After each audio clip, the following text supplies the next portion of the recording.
Greetings, greetings. So today, I want to take a poll and just put this out there. What kind of accountability or corrective action or consequences should there be within the Black community? Do we have any kind of established consequences for wrongdoing within our community / neighborhoods? As we know, many of us live in a neighborhood where we may not even know the neighbors, and we just have our apartments or living residences there, but we may not be, hey, greetings, but often we may not be closely knit with the people in our neighborhood. So it's a bit of a distinction between that and the community. We know that many of us in the Afro diaspora is quite, our community is all over the place. In New York, it's all over the 5 boroughs. And even within the boroughs, we have diverse communities, right? And it's loosely knit because quite often we may not all live together within the people that we interact with for cultural events or with family members. They may live in another neighborhood or another city. But that being said, can we honestly say that we have a council of elders that we can go to, or is our only option to go to church? And for many of us that have been raised Catholic, you know, those folks had the confession. But can we really say that we have a community that we can go to for counsel, not just for the feel-good stuff, right? When we feel like we're in the mood to stop drinking or smoking or whatever our vices are, and we want to turn over a new leaf, you know, around New Year's or birthday or when there's a catastrophe. When we have everyday occurrences of mishaps within our own community, can we honestly, let me know what your view is, can we honestly say that we have a council of elders that we can go to for counsel, not just for personal matters, but when there is an infraction, whether that's within our peer group, and particularly when there has been a violation by elders? Can we say that we have a council of elders that we can go to for a grievance, right? Who do we go to when there's a problem in our community? As we can see, obviously now, there's an opportunity, there's a window that's open for folks worldwide, but definitely I'm speaking about the Black community. There is an opportunity as all kinds of muck and foul play and violations of each other, or people that have been in trusted positions. Let me say that. Folks that have been in trusted positions, as their behavior of violation has come to the surface, it is sending and has sent a ripple effect throughout the Black community. And it's interesting to see what the reactions have been. A lot of disbelief, a lot of defensiveness, a lot of, denial. Can we say that we have any kind of corrective action as a community? Do we have a standard for when we're dealing, whether it's in our family, whether it's in our extended family, if it's in our cultural circles? Can we say that if we find out that someone has stolen money, that we can come to the table and have a grievance and put it all sides before a council of elders to at least get guidance before we approach the law, right, or law enforcement? If a woman and her children are being abused, can we honestly say that the members of the community will go and that there's somewhere or someplace to go to for counsel when women and children have been physically violated? Is there any recourse when women and children, this would not exclude men, but I'm saying in particular because women are another kind of position still in general, and there are exceptions in themselves physically, right? Because a woman cannot penetrate a male, right? So what is the course of action? What do folks, let me know, what do you folks feel should be a corrective action? I'm not talking about lynchings and hanging. Usually when people feel that someone's been violated, it's very easy for folks to get on the internet with an avatar or no face or hiding behind a screen and say what they would do in a situation, if that was their child, what they would do, and just totally ignoring the chain of events that would occur if we took things into our own hand. To be quite honest, I don't even know that we're in that time anymore where uncles and brothers stand up for the women in their family when it's come to light that they've been molested. I personally have observed folks will smoke a joint and get high with people that have either physically hurt the women in their family or sexually abused them. Trust is an issue amongst all groups. How do you know who to trust? Exactly. So it is amongst all groups of people, but I can speak from the Afro experience in the States, you know, because we all have our different cultural nuances, but there are definitely some through lines, some patterns of behavior. So it's easy for us to get excited, want to cuss people out, rightfully so, want to defend our folks. But if we look at like a long-term solution, can we be calm enough to be honest enough to acknowledge the fact that obviously based on results, not based on what we feel, these issues are not being addressed effectively and they're not being handled. There are lots of issues that all the praying in the world is not addressing. My sister just put me on to something she mentioned yesterday, but she just mentioned that this is recent news, that the Catholic Church in Philadelphia has become aware of over 300 priests that have violated well over 1,000 children, right? Yeah, for 70 years they've been covering this up, and that's just in the Catholic, in the European community. Can we honestly say that this is not also going on in the Black community? And there's so much, as someone that came up in the cultural age, back in the day, we didn't call it the conscious community. There was a culture community. People were interested in vegetarianism, eating better, and finding out just about the traditions of the Afro-diasporic culture. Now the conscious community has become like kind of another twist. Similar, makes me think of the difference between hip hop and current day rap. But many of us have been reaching back for traditions, for culture, for some kind of grounding and acknowledging the post-traumatic stress disorder and the lack of, just a lack of order of values. We've been reaching back for many, many decades now, reaching back to our culture to find something to ground us and to restore some kind of value, some kind of standard for ethics. And I think we forget, you know, I think we have a tendency to romanticize our culture when Africa is a huge continent with so many different cultural nuances and different ethnic groups and different practices. Some that ate fruits and vegetables and some that did not. So there's so many different layers to that. But again, the core point of today's discussion is something for us to reflect on and to be honest about. Can we say we have a council of elders when something goes wrong? Or is our only option to go to church and pray over it, or now in the new age, to go and meditate on it? Can we say that that's honest or that that's healthy?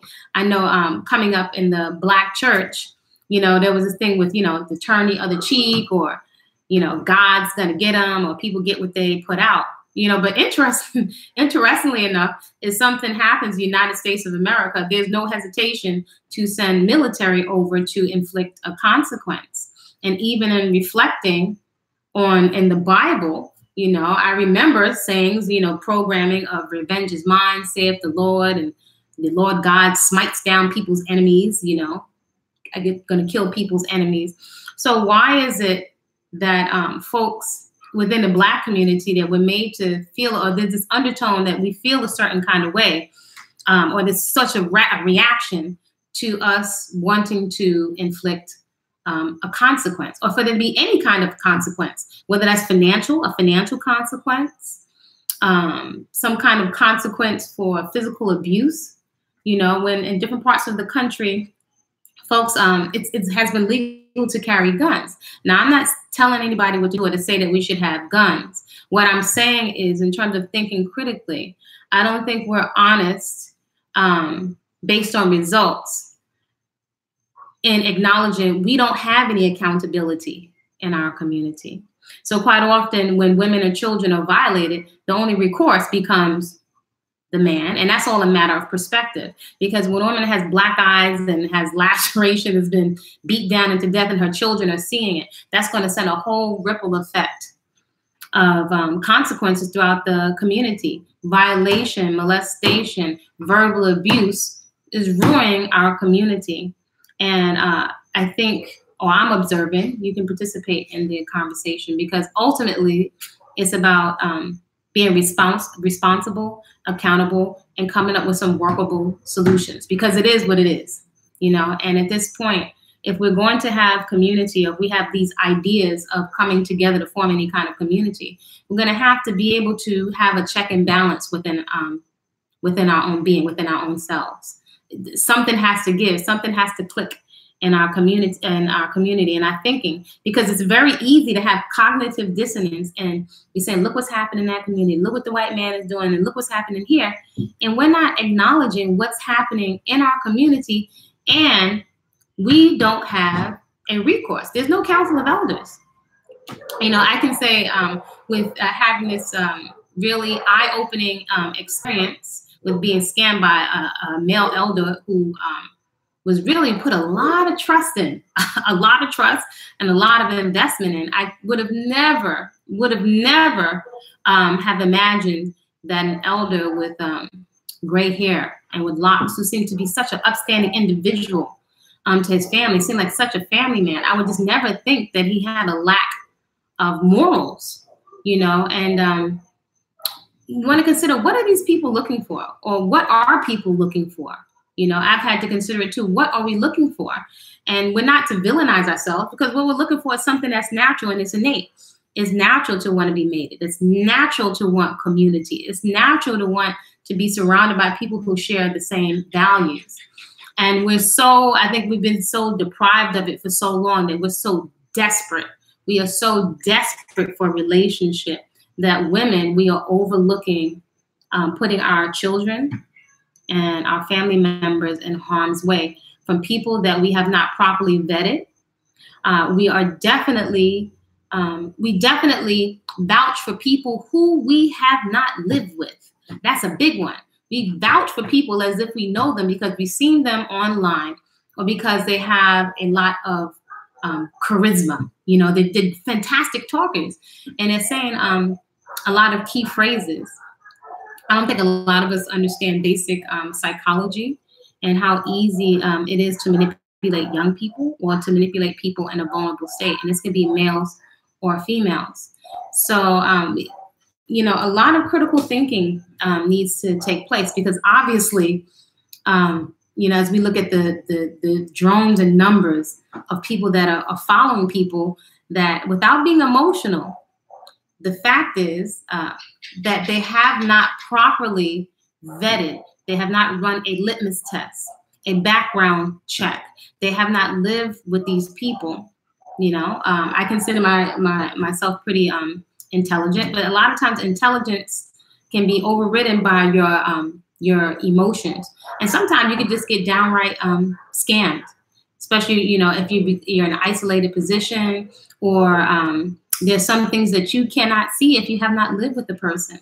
So something for us to consider is, what are we looking for when we're looking online? You know, we're looking for answers. We're looking for something to do. We're looking for many people for an escape from toxic relationships or unhealthy relationships. People are looking for an escape from their 9 to 5 or their 9 to 8. People are looking for escape from school debt. People are looking for an escape from the pace of city life. You know, people just want some kind of rest. Definitely women and children, women and mothers, single and those that are mothers, are looking for protection, you know. And I think a lot of us are in denial and just don't want to come to terms with that we've been placed, or we're in a position where we have to protect ourselves. And we're made to feel that we're not feminine, that we're being masculine for protecting ourselves. But the more you're out here, you know, and you live life, there is nothing more feminine than a woman and a mother protecting her being and protecting her children and her offspring. There is nothing more feminine than a woman speaking out for dysfunction and violation in the community. Because a woman of a certain age, a woman of responsibility, key word, responsibility, and responsibility has actions attached to it. A woman of responsibility, if she sees something going on in the village, she realizes, as another sister put me on, you know, and I love it when people speak the truth. When you see something going on in that house in the village, it's a matter of time before it spreads, that virus spreads throughout the village. So we have some viruses in the village, you know, in our extended family in the village. And it's really going to take us, and it's hard, especially if you feel violated or if you're watching others be violated. You know, it's easy to be reactionary. I get it. Trust me. And a lot of people that would say, oh, we shouldn't be angry, or, you know, put out words of revenge or villainize someone for having a natural emotion of anger, which is a natural, healthy, it is a healthy emotion, right? These same folks that are quote from the Bible, if their God is so-called smiting enemies and stuff, why is it there's only certain groups of people that are made to feel a way for processing the emotions and what happens to them? When we're not processing, I would say that's kind of like having a equivalent to having a lobotomy, you know, not to be able to, you're praying for forgiveness for somebody that has violated you. It doesn't make sense. It's not making sense. And if anything, without getting caught up in all the different camps of rhetoric, which I think is very easy for young people, and again, for women to be very confused and just seeking basic validation that you're not crazy, and basic validation of the desires you have for family and community. That's basic, but it is often manipulated just by words and rhetoric. It's not hard, right, to get caught up in this camp of these people from whether they're Israelite or Kemetic or Christian. You know, I think perhaps what I'm observing, and I think I can articulate much better now that I'm not in my 20s or my 30s and I'm in my late 40s. You know, now I have a language I can articulate a whole lot better than I could in my 20s. And I'm so grateful that wisdom has allowed me to see patterns. And I invite folks, male and female, to look at patterns to see if we can put our emotions and our likes and our dislikes, move them over to the side and look at behaviors, look at consistent behaviors over time, and not be so quick to rationalize. Again, that's what a lot of the programming makes us rationalize, things that are blatant violations. We'll start to rationalize, you know, the violation of our children, perhaps by people that we may be physically attracted to. We will rationalize the behavior of celebrities and allowing certain things in our home when we know these are not behaviors that we want to see our children and our young people exhibit. We'll rationalize, oh, the rhythm of the music is so good, while we see that this music is being, the behaviors and the words are being played out by our young people. I mean, it's not hard to see, but denial is such a big thing. So old and wise does not make one righteous. Yeah, you're correct. Some of the elders are in full support of those who violate. You are so correct. You are correct. And again, this is something that we are in such a fierce denial. We don't want to acknowledge it. So again, I ask you, do we wait at this point? Do we wait for some elders to who are in support, you know, and they can't, who are protective of people that violate, that financially scam people, that are verbally abusive, who are manipulative to those who are unaware? Do we wait at this point? How long do we wait? Or should we wait for these people to have a change of heart when they have a motive to protect people who are violating? I don't know if we're really getting the impact of not speaking up. And I've had numerous people reach out and well-intentioned. And I have the common sense to listen. I can learn something from anyone, even a crook, you know, even a violator. You know, I can always observe and listen to patterns, because quite often people are telling you a lot. And it's not to make folks right or wrong, but I can peep out the patterns and the behaviors so they can give me some instruction if something doesn't feel right. It may seem so right, but in your gut, it doesn't feel right. And quite often we'll have elders and pastors and religious folks try to convince us and talk us out of our gut when we know that something has been done wrong and violated. We'll actually have people say, but I love them, but they're really a good person. A really good person is not verbally abusive. A really good person or doesn't scam you out of your money.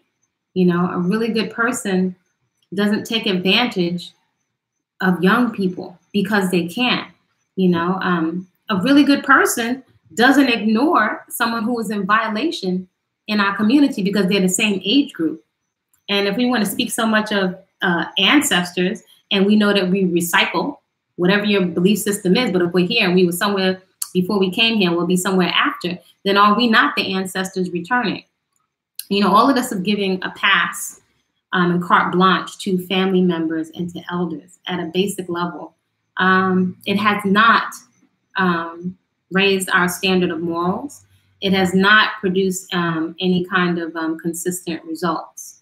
You know, I've even had to look recently, and I was discussing with my sister about Bill Cosby. And I had to acknowledge just recently, like when I look at some of his older content, this man has actually made some really phenomenal contributions. You know, we've heard about different elders, whether Martin Luther King, I wasn't there, but I've heard that, you know, he used to cheat on his wife. We've heard things about, you know, the Dr. Yorks and the Elijah Muhammads. I wasn't there, but if somebody's doing something foul, you know, there is a tendency of us to want to protect the savior at all costs when it has been blatant. It's like somebody could be telling you, look, this person just raped, molested me and stole my life savings. But they say, well, I didn't. This is what I find amazing from women. Women will say, well, I didn't see it. And not even really investigate. I didn't see it. There's no red flag that goes up. It's not to say that women or people can't tell untruths. But it doesn't seem to be a red flag that goes up when a woman or a child has been violated. And that's really a problem. So being that currently there is no council of elders. And as much as we want to put ankhs on and bindis on the head and carry ankhs and quote Ma'at and change our names, the fact of the matter, there's no accountability system. We're so loosely jointed. There is no consequence in place when someone rapes or molests children. There is no consequence in place when we have someone that's scamming within our own community, folks out of their money. We don't have a standard for even the food that we serve at our Afro-centric street fairs. Quite often, because of money and it's business, you know, same principle, we'll be serving double fried Oreos and pizzas and red drinks, you know, in full cultural attire at our events that are supposed to be about reclaiming culture and also raising the bar and passing the baton on our culture. So I invite folks to really take a look at what are we looking for. And I also say that it's easy to look at the people that we see online actively engaged in cults. By now, we should start to be aware that there are all different types of cults, but make distinctions, because at least with the church and these other things and outside, you can get up and you can walk away, you can go home. A distinction with some of these other cults that people are involved in within the United States, in certain parts of the United States, and also overseas and in Central America, is that quite often those people are isolated. And it's easy for people to talk when they're not in the situation. But I can tell you, people don't have a clue to the sense of danger that many people in these cults may feel. Once they realize that they're out of their resource and they're in a situation and they've exposed themselves to different diseases and they've pretty much isolated themselves from family relationships, which has all been carefully orchestrated. Quite often it's late in the game. And so people sometimes are so deep, they just keep going. And ignorant or not, they're still responsible and they're still going to receive the consequences. You know, they're still going to receive the consequences even in their ignorance. And to be quite simple, I think many people just may feel a sense of shame for certain activities they may have been involved in their past, for different types of consequences they may have gotten. And I think usually folks can go two ways. If someone has been molested or violated, so let's use molestation, either that person can choose to be a champion to make sure that children, women and children, and their communities are protected. They will become a really avid, strong protector of women and children and make sure that they speak out and educate women and girls and call it out. Or at some point over time, they will justify it was done to me and inflict that same behavior onto others. And if you are not a child, a young child, we are responsible. There have been plenty of things that have happened to us in our life that may not have been our fault, but our life is our responsibility. And just one other thing that I want to say is I observed this when I was younger, and it's interesting how many lessons you will continue to get more wisdom out of the same lesson, maybe for like the course of your life. And I remember when I was younger, I've had different friends. One I can think of in particular in high school, and she shared with me and another girl that her mom kicked her out when she told her mom that her boyfriend, the mom's boyfriend, was violating her. And that was like such a shock to me. That's the first time I ever heard of anything like that. And I've heard other kind of stories in the same genre of, I've heard it come out of women's mouth. Well, I went through it. They got to go through it too. And I know when I was young, I used to really question, like, but if you know better, why wouldn't you give a warning to these young women? Why wouldn't you hip them to the patterns, even though their bodies are hormonally have become active and they've gotten breasts and body hair, and young men too? Why wouldn't you tell them? Why wouldn't you inform these young women of the patterns to look for? Because they're ignorant. They don't have a frame of reference. Quite often as a parent, even when you tell young people things, they don't have a frame of reference. But at least when certain things come up for them, they can refer to wherever I heard this before. It's a pattern. I heard something. At least they will have some kind of a frame of reference. And unfortunately, it's all too often that we'll hear many people say, again, shame, that they never had any conversations, any calm, level-headed, mature conversations about sex and sexuality with their parents or an auntie. I can remember one auntie that I was very grateful when I was young. At least she made an attempt. She actually had some kind of a conversation, introduced a conversation to me about birth control, whether I took it or not, but at least she introduced the conversation. So still it's 2018 and many people are not having that conversation. And there's some people that don't have access to parents. So we're really seeing the results of all those abandoned children and children who just no one was really looking out for them. And I would say to folks that don't have children, I'm going to say this to people that don't have children and maybe think that they're off, free, that we want to consider when we talk about community, that all the children to a certain degree are the community children. Because if you don't invest in them and you don't invest in schooling them or setting a standard or, a hip hop artist or just people in the community realizing that they are going to reflect your behavior and or they look at some of our blatant contradictions, right, in our relationships and our eating patterns and our spending patterns. And these become justifications for young people to do what they do. And I would definitely say, and I've had this conversation with several mothers of people, who've had young people in the cult. And this may sound overly simplistic. Your question is one seemingly one without a solution. We're dealing with a morally bankrupt group of people. Those of us who are morally convicted are often left standing alone. You're correct. Although it may seem, quite often it feels like reality that you're standing alone, or you can even be attacked, for speaking out, from other women, or even if not attacked, you can be discouraged from speaking out because it's not safe or whatever to speak out. Then we underestimate, do we not speak up because there's no one else speaking up? Is there any kind of conviction to speak up?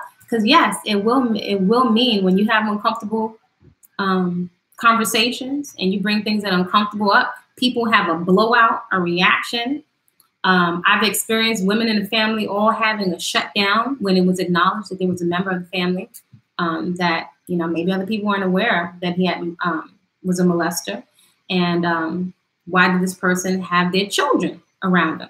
Not saying that you hate the person, but folks need to be aware. These things send us into triggers. So I can't speak for other people, but what I can say in terms of a sense of responsibility, I do feel a responsibility to speak up, because like I wish somebody would have put me on and hit me to things that I was ignorant of, or being able to see different patterns. Some people you can give information to, and because they may feel such a lack, may still ignore all warnings and still go into certain really dangerous situations. And at that point, we can only release it. But I can't speak for other people. The only solution that I can say, and I think it's relevant, because if you see you as important and your contribution as important, then it does make a difference that you speak up. Because maybe that one person that spoke up, the people like, nope, I think I heard this, you might need to go do some research somewhere and speak up. Somebody will remember. I remember it's certain, very, very few, but there are few elders and teachers that put some gems in my ear. The gems that they put in my ear were the reason I was able to walk out of a cult after so much money invested, after so much bringing forth my family, because I had a sprinkling of elders that would, you know, my grandma Lou, I had a sense of myself. I had a sense of, you know, I don't have to smoke or drink because everybody's doing it. I don't have to condemn other people. People do a great job of condemning their own selves with their own behavior. But I can say, this is not right for me, you know, or this doesn't make sense. It's not popular, but I can feel comfortable, like I can live with myself. But I had a few elders that didn't preach to me, but an example that they set, like, you know, if I think of my grandma Lou, she was so just consistent in her simplicity, just stand up for truth with hardly any words. And I had a couple other elders that didn't give folks a pass. It wasn't even about hatred, but they were so clear. When you encounter people that are clear, it's a blessing. So at this point, you know, it's not about other people validating me. It's not about people agreeing with me. I'm not here to convince anyone. I'm not here to preach to anyone. Again, people are going to do what they want to do. But I know it's my responsibility. My inner conviction is my responsibility to speak up and say something when I see something wrong.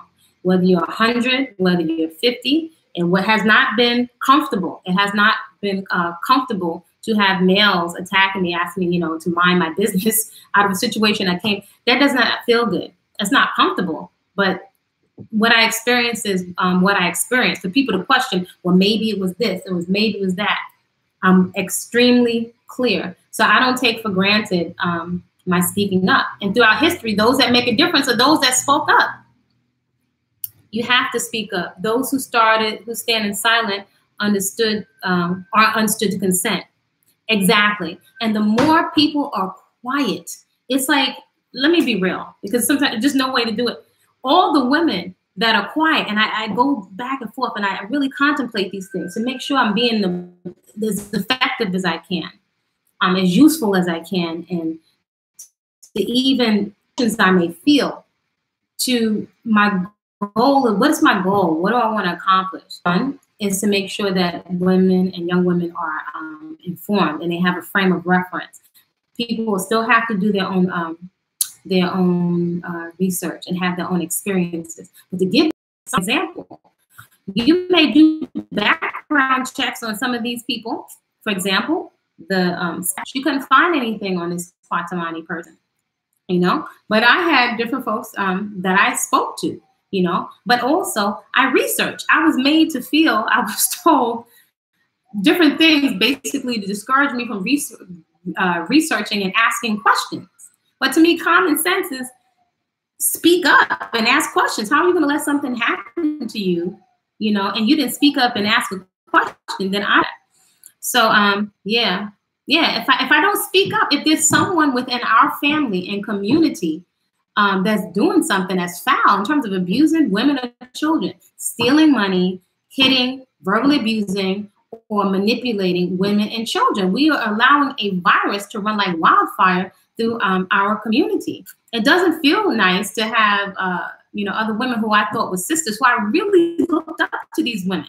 I couldn't even really wrap my head around them being deceitful, and I did brainwashing, or when somebody's in really deep. So rather than going so much into good, bad, really about an acknowledgement and what actually happening and taking place, other than my opinion, up for debate. You know, the transactions that happen are not up for debate. The things that I witnessed with my own eyes are not up for debate.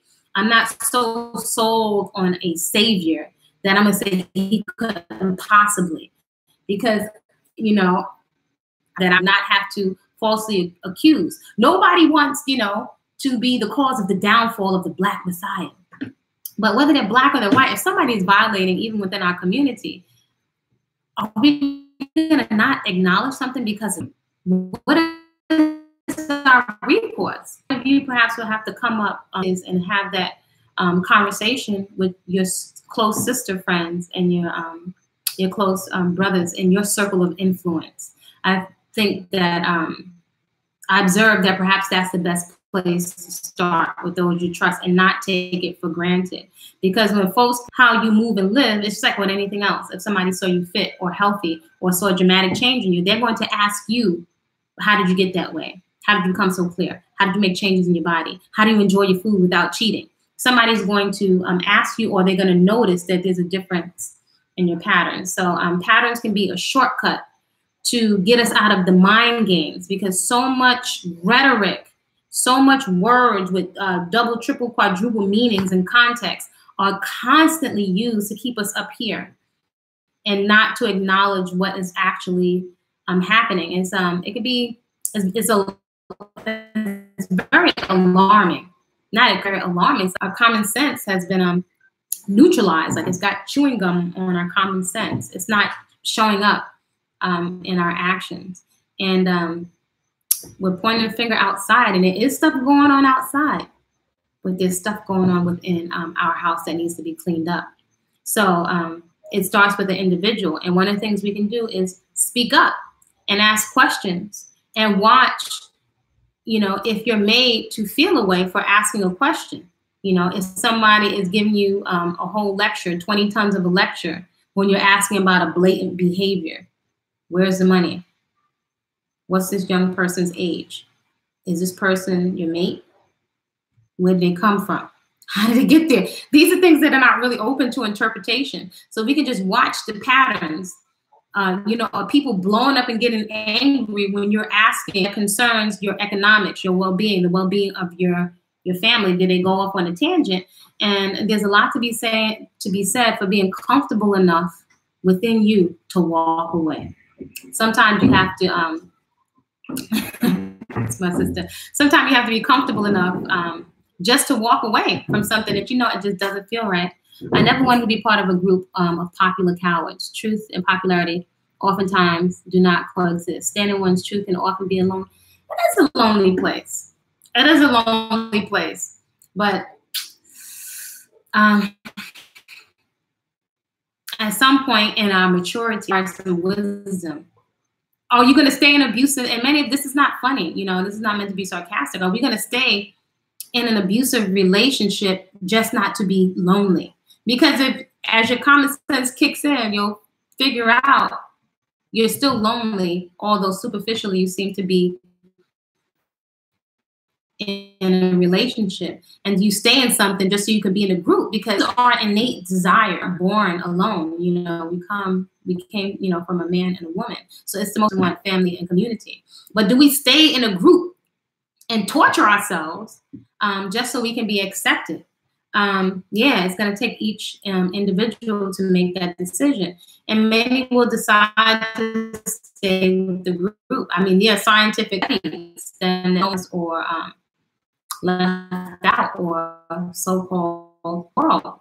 And I felt like that for many, many years, because I just it's not that I thought I was better, but I was like, certain things didn't feel healthy and they felt very distracting. I didn't want to do it. The draws was I was so looking forward to be around a group of people who like, wow, they all want to eat living foods. They all want to grow the foods on their own. Nobody has to convince anyone. Everybody wants to wear their natural hair. Everybody wants to homeschool. I was like, wow, with so many pros and so many pluses. I was like, that seemed like, wow. I don't know if I would say utopia, but ideal. That seems so ideal. And I figured with so many pluses that anything that could come up could just be worked through. So there were some things that, again, in terms of frame of reference that I had in bargain for. Not that I had bargained for, but I couldn't have foreseen. I did not have a frame of reference for the amount of control that someone could try to exert. I just had imagined to experience someone to be so severely and dangerously controlling of young people, of women, of resources. I've never experienced anything like that. It was like it was crazy, and it got crazy and crazy as I asked more questions. So some people may not consider themselves to be cowards. They may be considering, well, this is the best of what's available, so I might as well go with this. And I can't make anybody, I don't make anybody wrong for that. But I realized it didn't sit well with my soul. And I was like, I'm not going to die on my knees. I didn't want to do that out in the States.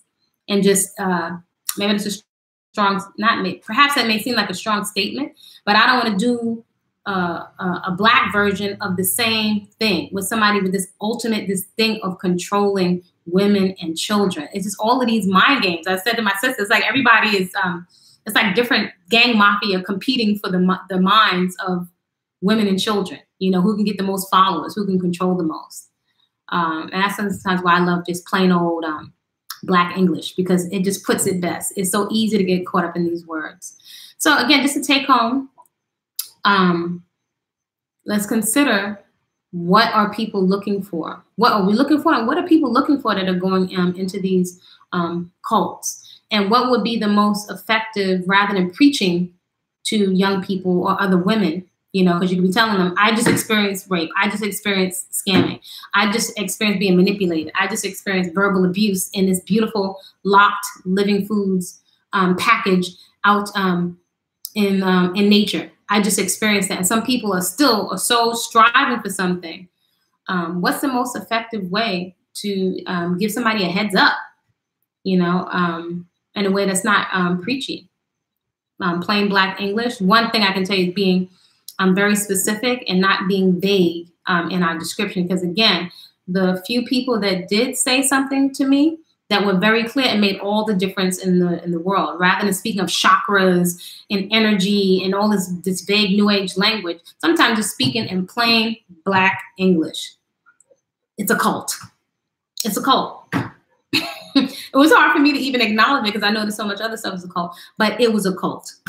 You know, I got out of a cult, and I'm an intelligent, thinking person. And I know the intentions that I had for going was community, living foods, all this other stuff. I could not have imagined the amount of control, the amount of deception. I couldn't. It was a lot of intense life lessons. And I really, you know, as I see more people are getting out of these cults, not the one I came out of in particular, but some of the other ones that I see online. I don't want to give them too much credence here. I see by the day more people are going in, and it's like, again, like a competition for the minds of people. The other alternative is responsibility, and I think perhaps that's another solution, is to speak in language that has actions attached to it. Because again, a habit in the consciousness or so much information is that a lot of times we can be talking around or about. It's like talking to your young people or your children. A lot of times we're preaching and talking at them instead of asking them questions to see where their head is at, or what kind of solutions they can come up with, or to really peep with their motivation. the motivations are. And some simple ways that these con artists, this is so simple, some of the most simplistic ways that these con artists and these manipulators get access to children, this may sound overly simplistic, is vanity of diet, because they have acne, because they may be overweight, because they may have a sexually transmitted disease, because they may not have a place to stay, because they may be very worried about their future. Should they go to college or school debt? It could be also because they have had a breakup. It could be because they don't have a relationship with their father, or they're traumatized by the relationship with their mother. These are some simple things. They're looking a lot. I would say the vast majority are looking for a father and are willing to do anything for a father and a protector in the most simple ways. So it's just so much manipulation. The simpler we can be in our language, to be very simple.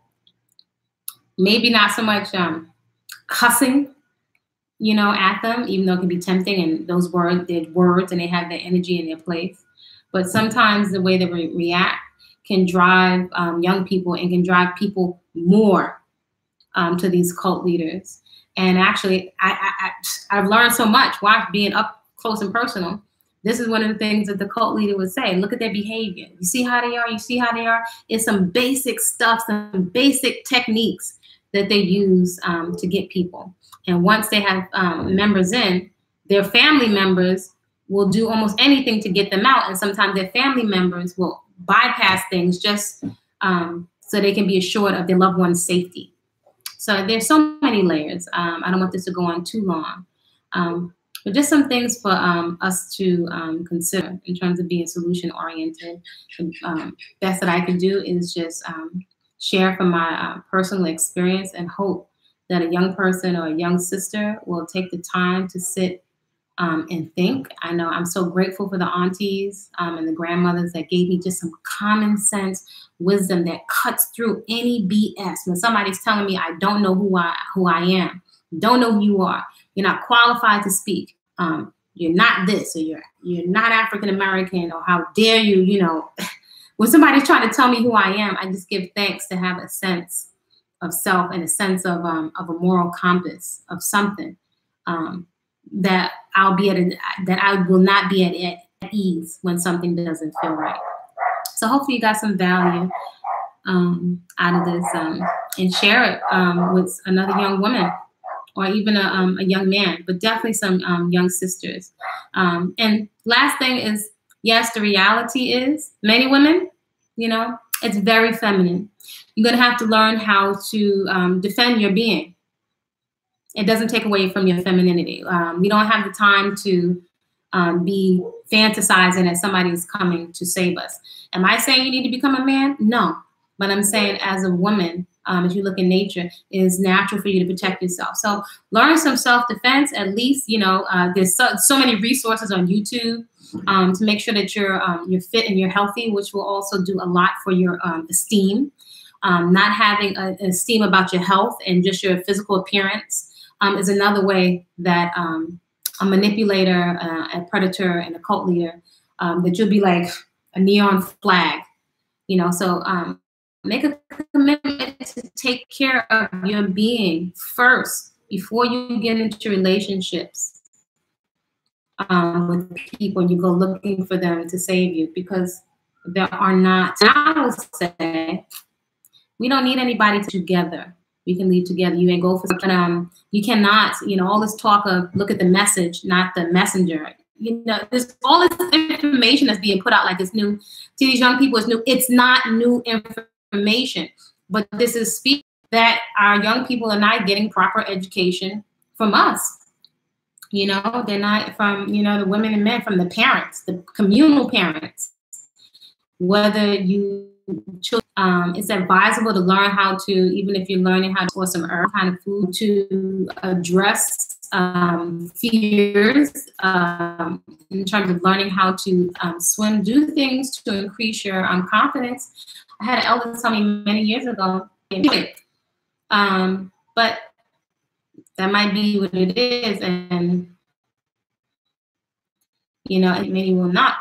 Or some people will maybe perhaps continue to settle just so that we can say we are in a relationship or stay in unhealthy relationships.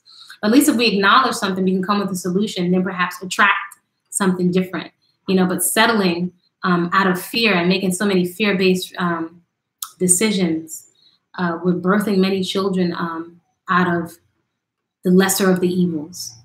We're staying in many situations out of lesser of the evils.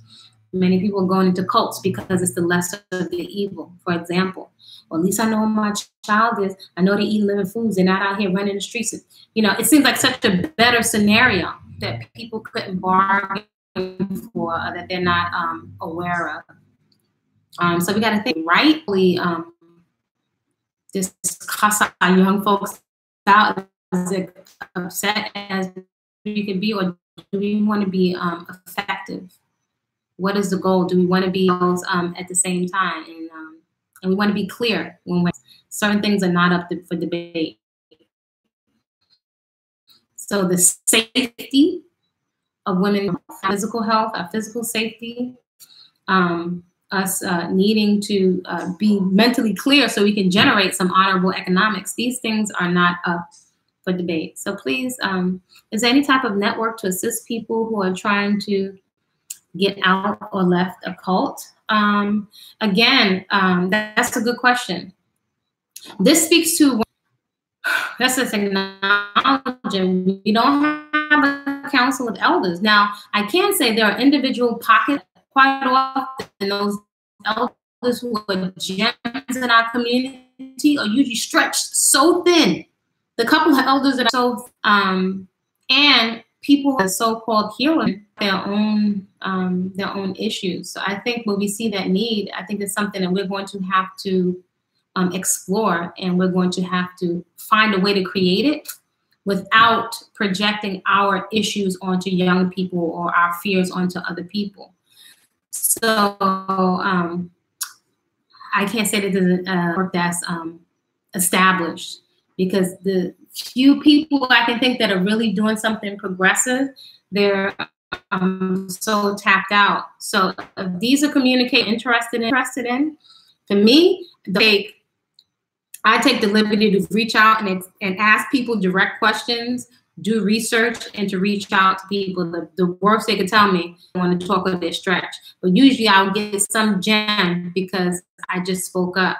So I think there are some things, I don't know, there are some things for cults that are out there. Not a lot. There was something a long time ago,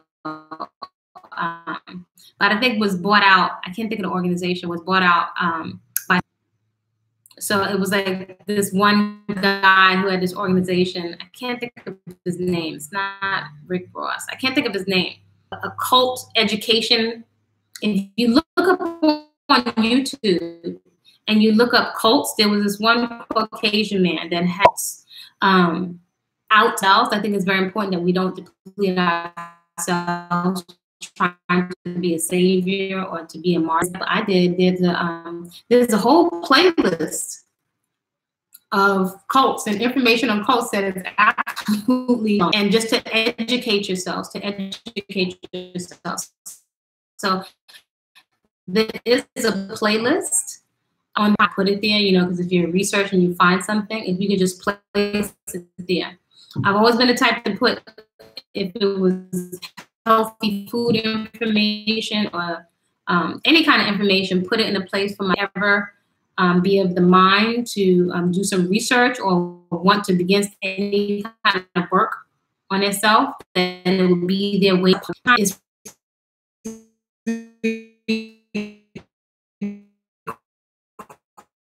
requiring us to be more creative when it comes to require. I'm observing, just from my perspective, require us to remember what our original purpose is, and to be resourceful, to be extremely resourceful, and place information somewhere where we can exchange information, because folks, you know, still can have different choices. Used in a positive way to at least make an introduction, leave information, a trail of information behind for women and girls and young people to have access to. Is any type of network? Okay. That's the same thing. So hopefully that's helpful. That's as much as I can tell you within less than an hour. I didn't plan to speak this long, and I don't want to ramble. I want to make sure when I'm communicating that I'm leaving something that's going to be valuable. Because I'm very mothers that have their young people in cults, and it's a very touchy.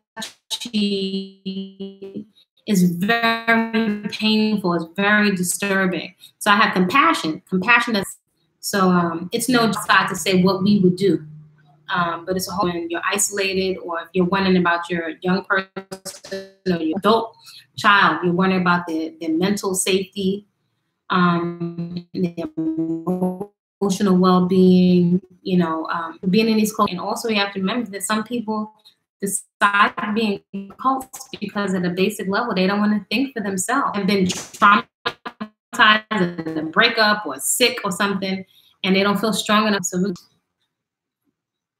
we're gonna have to come up with something. But the basic thing I can come up with right now is sharing information, leaving a trail, encouraging people to critically think, beating them down.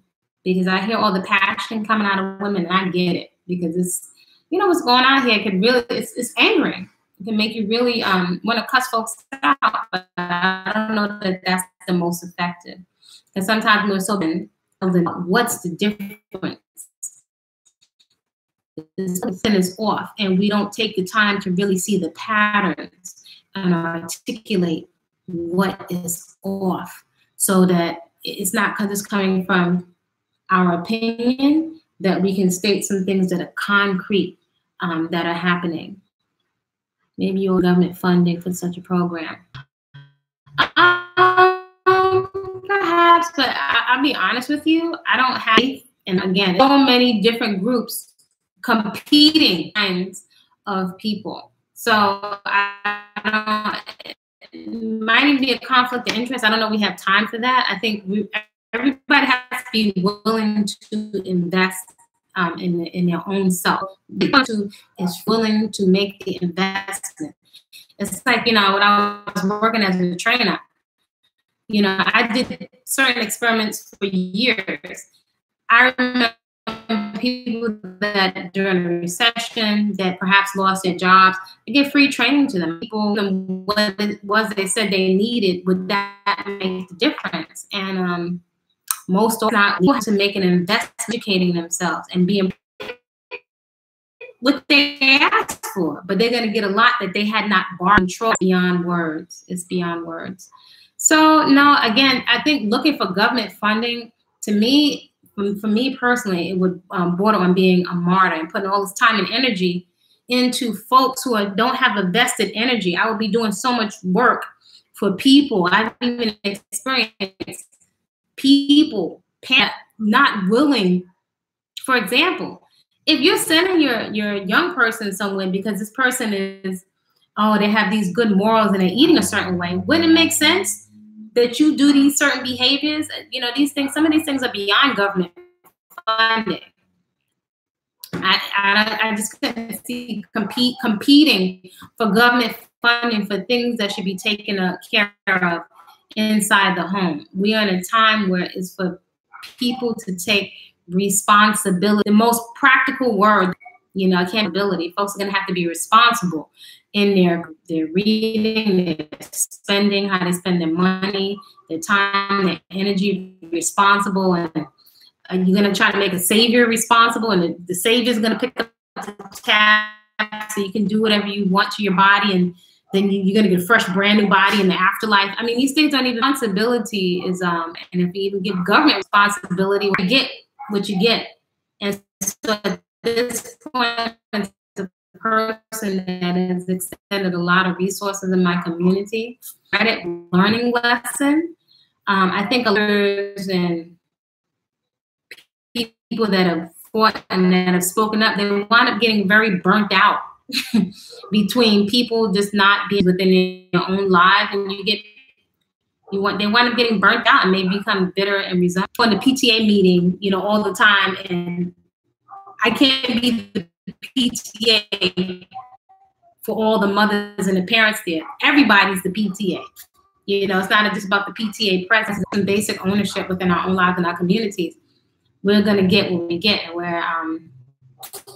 we're in a place in one sense that's not good. So but we have to look for the glass half full. What is there that we can do? So please share the video with someone who you know care.